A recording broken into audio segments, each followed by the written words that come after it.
This is the podcast between an old school mentor and a digital mentee on managing and/or working with people, navigating a career, growing profits, and not killing your coworkers along the way. Now let's join the consultant, Hayden Shaw, and the millennial who fixes Hayden's iPhone, Seth Tower Hurd. It's a consultant and the millennial. My name is Seth Tower Hurd, syndicated broadcaster, journalist, and entrepreneur. He's Hayden Shaw. He's helped over 30,000 managers not be driven crazy and actually learn how to, make money with more ease. Good summary. It's a good summary. And my friend Dan Ilg joins us. We're talking about changing careers and the dynamics of intergenerational business on this episode, which I actually think it translates to almost everything. There's something intergenerational about almost everything. Agree with that? I mean, unless you have only millennials or only boomers on your staff, and then you're having intergenerational problems in your market. So it just depends on where you want to suck. Okay. And if you do have an all-millennial company, you're called a startup in Chicago. I've seen a bunch of you go down in flames, and so I wish you a happy next career. Well, speaking of career changes, and wow, that's a little cold, Seth. Those of you who are doing well, I wish you well. And hang on, I'm an all-millennial startup. Yeah. Although I don't consider myself a startup, I consider myself to be a really boring old client services business. So that's where I'm not a startup. Fair enough.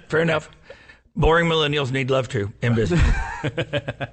Okay, so Dan, you actually recently switched careers, and you're in a family business now that's 11 years old. Yeah, something like that. Right, so 11. Established, not quite legacy, right. Somewhere in the middle there. So first of all, when did you know that you might be good at what you're doing, if you just want to describe the business real quick? Yeah, so it's a third-party logistics firm. My dad started in 2007, right at the perfect timing of the height of the recession, and left his company where he was comfortable and doing well, and decided he wanted to do it himself. So he left, and for me, I always grew up saying, oh, what do you want to be when you grow up? I want to be a businessman like my dad. And then I grew up a little and I said, I don't want to be a businessman like my dad anymore. So I went to Bible college, got a degree in Bible and communications, and went and found a job in Florida, worked there for 2 years, really loved it, but realized that that was not where my strong suit was.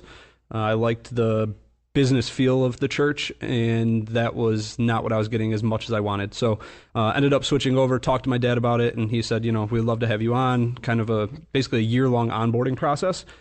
When I got to the company in Mokina, I realized really quickly that everything that he had taught me growing up was now applicational in the business.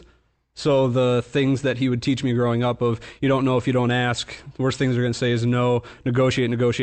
Like I was a 14-year-old kid walking around the flea market negotiating with these like 50-year-olds over coins because I thought it was cool. Because that was how my dad raised me, and now I realize why he did all that, because of the business that we're in now. So it's been an interesting kind of discovery process. My onboarding time was much shorter than the other couple employees we brought on recently, just because I understood. You'd already been onboarded for 20 years. Exactly. Okay, I'd been being trained for 20-something years. That's an entire episode that unfortunately we're not going to have time to have you on. That's like our next episode, actually.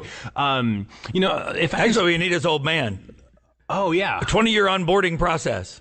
Start him young. He went 1 for 4, though, so I don't know how proud we want to get him on here. Let's try to book him anyway. That may be better than I've done. I'd have to ask, former people that I managed.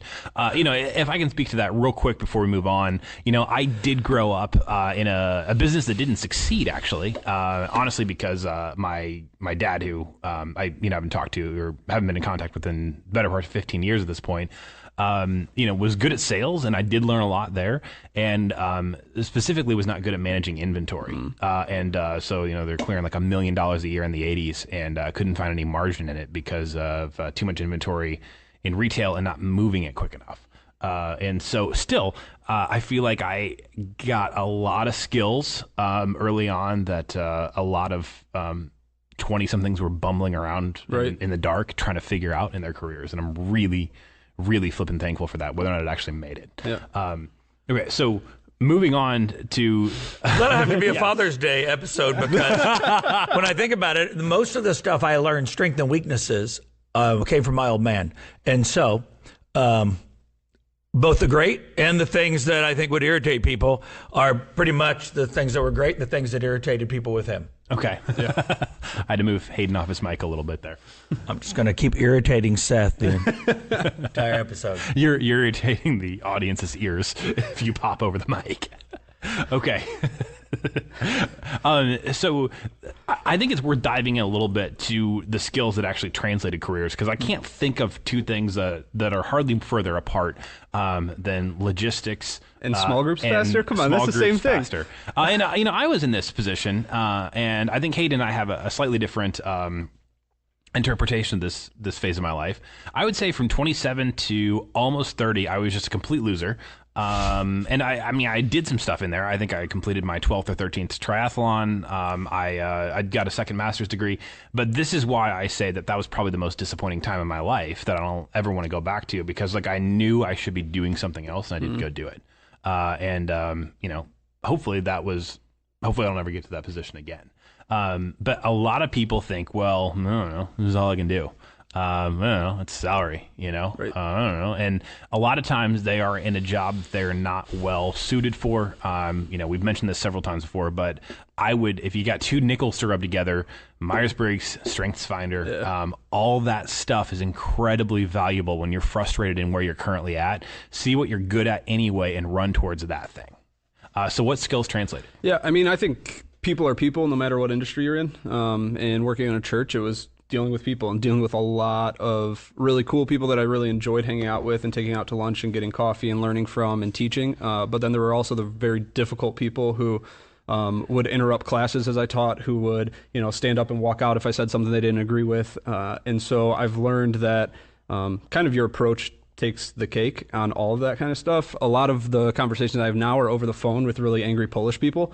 And so something goes wrong and I'm able to diffuse the situation, I think, better than some of my coworkers, just because I had to deal with really problem personalities where I couldn't start yelling. Like, you had to be nice. You were working in a church. Let's scream at Dan and see what happens. I shut down. It's over. But that was one of the biggest things, was just my ability to talk to a lot of different people at different times. Organizationally, I had to stay organized. When I was in Florida, I was leading probably right around 120 small group leaders. And so then moving here, I'm not managing many accounts right now. Obviously, I've only been there for 6-7 months. But having to deal with all the carriers that we're using and different stuff like that is keeping it all on track and building the relationship, because we are trusting them with $100,000 worth of freight on a daily basis. And so if I don't trust them as a person, I'm not going to trust them hauling somebody else's stuff. So that's been a big thing when failure happens, which it happens constantly in the business, of stuff doesn't get to where it needs to be on time or whatever, being able to frame that in the right conversation, kind of privy to the conversation we were having before this of, what does it look like to present a difficult idea? Or, hey, you said that this stuff was due on Monday, truck broke down in Reno, Nevada, it's not getting there till Thursday now. And so how do you present that has become a bigger part of what I feel comfortable doing. And just being able to talk to everybody and anybody. That was a skill that I learned growing up. This is completely off topic, but why is it that so many people in the logistics business, when they give an example of where a truck breaks down, it's probably Reno, because I have an email on my phone right now about a truck broken down in Reno, Nevada. But after years of working with logistics, it's like, yeah, well, like your truck broke down in Reno. I'm like, half the time Reno is where they say it breaks down. Well, they get through Vegas, they're on their way to LA. And it must be the Bermuda Triangle of trucking. Either that or, truck drivers like to gamble a lot, and they think the odds are better in Reno than in Vegas. Yeah, I could go for that. Makes complete sense. So what didn't transfer? Why decide to make the move? Yeah, so when I left, one of the rationales that I used when I spoke to my executive pastor when I was leaving was, I feel God calling me to go and, do ministry in the workplace. And I was so, very millennial about it. Oh, it'll just happen. It's going to take place. And then got there and realized that's not how that works. Like, it's work. It's something that you have to go after and do. And so that's been an interesting thing of something I thought was going to be easy that turned into being a lot more difficult just because of, one, my position in the place. My last name spells out the company, so it makes it difficult sometimes to have different and real conversations with other employees, but that's neither here nor there. No, it's not either here nor there. There's a whole body. Oh, right. See, I'm just bad with this mic today. There's a whole body of literature Seth and I have talked about called The Perils of the Prince. What's it mean to have the last name on the door? Right. I'm too close. I'm too far away. Well, no, just point at it. See that little thing right there? When that goes red, it means it pops. So that's what we're going for. I would say that as somebody who's worked with the children of, or the niece or nephew, or something like that. Yeah. I've been in a few different companies.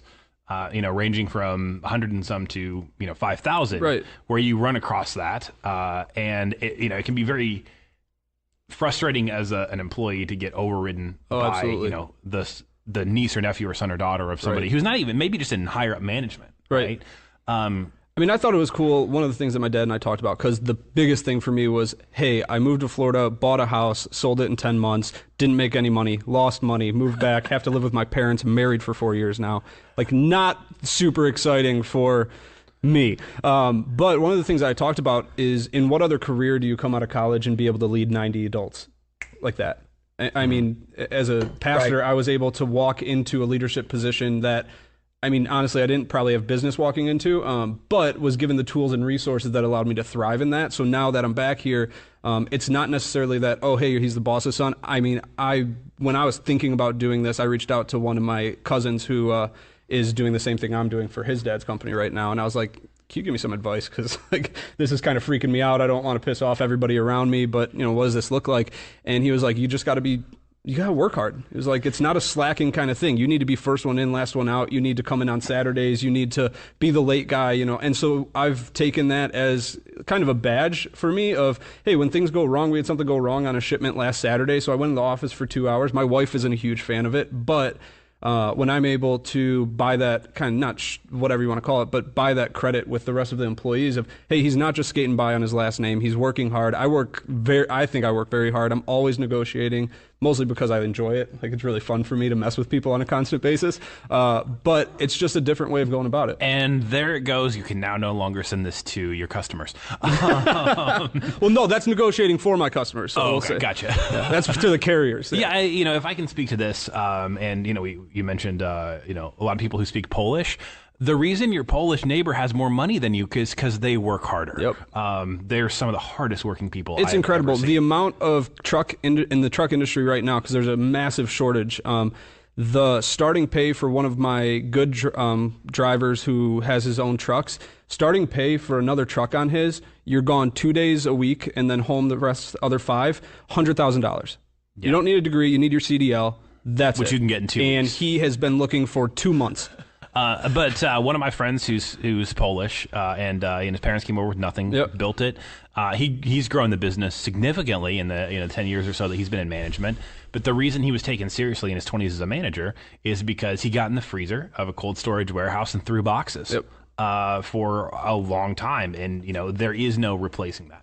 No. There absolutely is no replacing that. And that's the thing is, my dad always has the conversation with me of, if he sees me getting like slumped or like upset about something, he's like, you need to kind of figure it out. And from this level, I was like, I'm not asking for anything more than what I'm doing now. Like, I don't want anything more than what I'm doing now at this point. But it's just, I came into it with a different understanding, at least because I've seen it fail from kids walking in and then walking out, and then company kind of goes up in flames. And I didn't want that. One, for my dad, he worked really hard to get to a company to where it is now. So I wasn't going to just come in and, oh, hey, look at me. It was, I very much so want to stay on the bottom until I earn the respect of my Seth just saw a company that I just saw it. Saw it. Family business, multiple, second generation or third generation? Second generation treated it like an ATM. We'll tell that story in the podcast just at some point. Down. Can't do it quite yet. Crashed. And some questionable, things around that. I will say that I've also worked with other clients that had some sort of dynamic to where I just, or I pitched them and I realized I couldn't do anything because there were multiple family members who had different opinions. And it was like, well, we're a business, but we're a family first. Right. And I'm like, well, be a family on the weekends. And 9 to 5, you're at office. You can't be deadlocked. No. I'm not making fun of them. You just can't be deadlocked. There was a great grocery store, a Greek grocery store around the corner from Joliet, Illinois, when I first got out of college. We could walk there. It was a great store. Mitchell's Food Bar, or just call it out, is where I work part-time because they owned my house. But if they had needed stuff that their small meat market didn't have, you went to Honey Otis. And then like 6 months later, they were gone. And it's because people who work there said, Well, there were about 40 family members on the payroll, but they all wanted to be supervisors and nobody wanted to work. And so it just goes that way. A couple of things that I've observed in what you're describing that makes sense. If you are, I've been posting some stuff on LinkedIn about is millennial the M word. Seth and I have talked about it. And if you don't, whether you like it or not, older generations are going to go, oh, he's a millennial. So he thinks that's hard work, but it's not really hard work. And so you really have to outwork if you're going to prove yourself to older employees, because you have to overcome that. Yep. Then you have to overcome, well, you were a minister, a pastor, and now you're coming into the family business.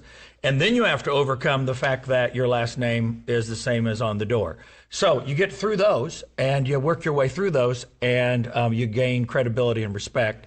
And that is absolutely the best way to do it for no matter what business you're in. And I think that... someone who erred probably on the side, I erred on the side of being too docile, and then I erred on the side of being too hard charging, and hopefully has found a middle ground here in my 30s. I had a conversation with a client yesterday, and they said, we think we could do a lot better job on this part of the business. And based on what you've done in, kind of in your area, we think you could really leverage a lot here. Politically, it's going to take at least 2 years before we can even touch that. And I just... When I was younger, I would have been like, what's the point? Like, why watch them be dumb for 2 years? And now I'm like, okay, I got time. Right. Yeah. I'm not going anywhere. That was one of the things that I think when we were talking about transferring skills, transferred super well from ministry to where I'm at now is in ministry, I think you have to constantly have a 30,000 foot view. Like constantly. And so I learned that through 3-4 years of doing it. And so now when things are happening or whatever it looks like, I can look 5 years down the line. I can look from 30,000 feet and see, hey, this isn't forever. This isn't what I'm going to be doing forever. But I'm really enjoying what I'm doing now, which I never really expected. Like I didn't. I thought, okay, I'm going to go in and we'll grind out for 5 years and then figure it out after that. But I really enjoy what I'm doing now. But knowing that 30,000 foot view of what that looks like is a game changer when conversations in the office or whatever it might be of, I know what this looks like long term. This is what I'm thinking about in the next 20 years versus everybody else in What 5. I think is really fun, though, is the reason you like the job you're doing now is because your old man taught you to trade absolutely. coins. Yep. Yeah, and so you learned early on. It's stuff you thought were fun when you were in middle school. Yeah, I thought it was super fun. Yeah, absolutely. And I think I'm finally getting what Hayden told me maybe a year ago when I looked at a couple things I did in my career or tried that I just wound up being just miserable in. And I was like, why did I? And at the time I thought, well, I'm joining a good mission or a good purpose, or I can really help out here. Those things were true in theory. In reality, I was just miserable. Right. And Hayden was like, it's worth it to know, what you don't like. And at the time, I had a different perspective. I'm like, but I could have had something else with that time. Don't move to Florida and buy a house and then figure it out. Well, now, like I said, if you hadn't have been all in, if you would not have been all in, you would not have known that soon. This is not for me. Oh yeah, yeah. You would not have listened to your wife. You would have said, "No, I think this is what I went to school for." You go all in. You buy a house. You're like, "Oh crap, this is not what I should do." And then Jordan goes, "Yeah, I know." But we just bought a house. No, it was probably 2.5 months after we bought the house that I started talking to my dad about what would this look like. And I was like, oh gosh, what did you do?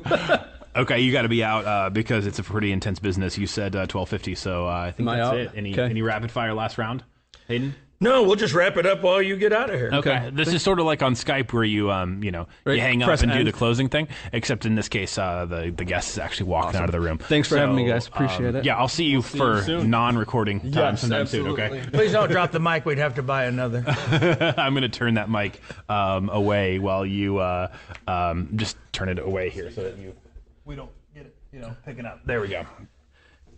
Since I'm not doing well with the green line. No, you're good. I just think there's 3 or 4 things that are really useful for anybody. The first one is, Seth has said more than once, go spend the money on a strength finder. I couldn't agree more. Myers-Briggs. And while a lot of people on TED Talks poo-poo Myers-Briggs and a Harvard Business Review write up a personality survey, say Myers-Briggs isn't verifiable, the point is it's pretty helpful for a whole lot of people. And so, and then along with that, how you were raised. So, Seth and his father are not super tight. Not having talked to him for 15 years would be kind of a small indicator of not being tight. Yeah, can I throw in something that's hilarious? So just the Harvard thing. I had to reach out to a friend of a friend this week. Yeah. And my friend said, "Oh yeah, you should talk to this guy. He was student body president at Indiana University, and then he went on to Harvard." And so I shot him an email, which I haven't heard back yet, so I have no idea how he took it. Hey, well, blah, blah, blah says, you were at IU and then president of Harvard. I averaged 2.4 points per game as the small forward down at the junior college, so I guess we both had some higher ed success. There's nothing wrong with 2.4 points a game. But what you said there about, my dad and I, and I am, kind of trying to patch some things up with my dad's family anyway, and trying some things there. But what you said, we never fully kind of partition our careers from the way we grew up, the way we see things. And so for a long time I had a fear of sales because I kind of had a negative connotation with some childhood stuff, and eventually I kind of slid into realizing I was really good at it. It's so interesting that with the logistics thing. There was a guy I had in a seminar who goes, when you ask us, think about great examples you've had in management and think about the worst examples you've had in management. He said, my father was the worst example. And yet, the things that make me successful are the best things that he wouldn't have been in business if he wasn't good at some things. He was an absolute creep, but he was really good at some things. And so he said, it's been hard for me to make my peace with the good things, the things he was good at, because of all the things that were so obviously that he was bad at. I think one of the big walkaways from this is we learn more from the people that we don't like working for than we do from the people who are great examples, because the people we don't like working for scald it into us. Psychologists call it aversive conditioning. You don't forget. And then sometimes with our own parents, there are things that we're like, great. And, I know Dan's family, our kids are about the same age, and one of my sons was in a band with his brother. But, so their family gets along great. And you say, I learned that. Where did I learn that? Why did I like that?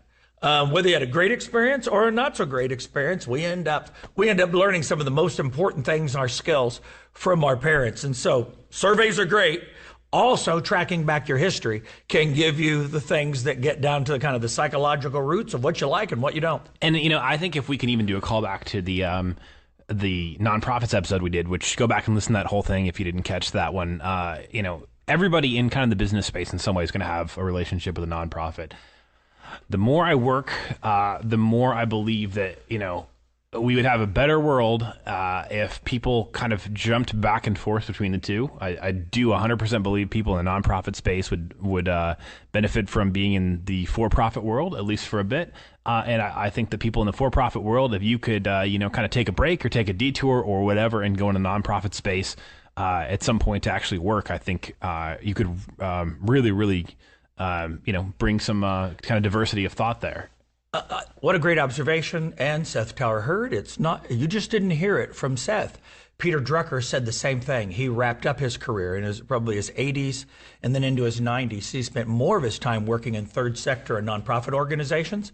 And his big thing is nonprofits actually can teach business how to motivate people, because business can buy people and nonprofits have to sell people on their mission and what they're doing. And so if you motivate people like a nonprofit and have salary like a for-profit, you've got the full package of what can keep people moving. And a lot of nonprofit people, and we've both been in them, a lot of nonprofit people could do a whole lot better if they were better managed.